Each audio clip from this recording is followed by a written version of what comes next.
Hello friends, ఈరోజు దేశభక్తి కలిగిన ఒక జవాన్, ఒక యువకుడి కథ మనం చెప్పుకుందాం. ఇస్మార్ట్ యువకుడు అని ఒక యువకుడు ఉన్నాడు. అతని పేరు జై.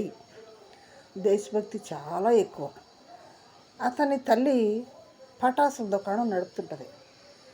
జై తన మిత్రులతో కలిసి ఎప్పుడు కూడా సమాజంలో జరుగుతున్న చెడు వ్యవహారాల గురించి, చెడు శక్తుల గురించి మాట్లాడుతూ ఉండేవాడు, ఎదురిస్తూ ఉండేవాడు. ఏమైనా తప్పు జరిగిన సమాజంలో ఎదురిస్తూ ఉండేవాడు. దేశాన్ని ఇష్టపడే జైకు తీవ్రవాద శక్తులపై రహస్యంగా పనిచేసే పోలీసు విభాగం నుండి ఆహ్వానం వస్తుంది. ఏమని అంటే, తీవ్రవాదులు రహస్యంగా వాళ్ళని ఎంక్వైరీ చేయాల్సి ఉంటుంది. ఆ జాబుకి జైని ఆహ్వానం పలికారు వాళ్ళు. అతను దేశాన్ని రక్షించడానికి తన ప్రాణాలను కూడా పణంగా పెట్టగలిగిన దేశభక్తి గలవాడు.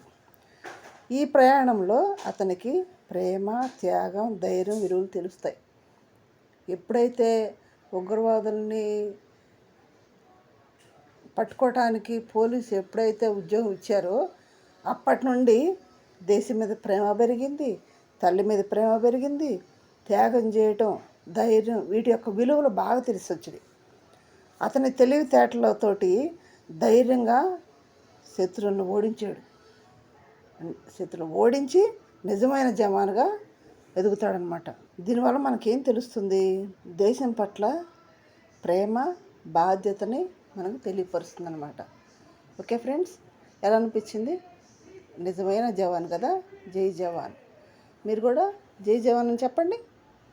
Thank you.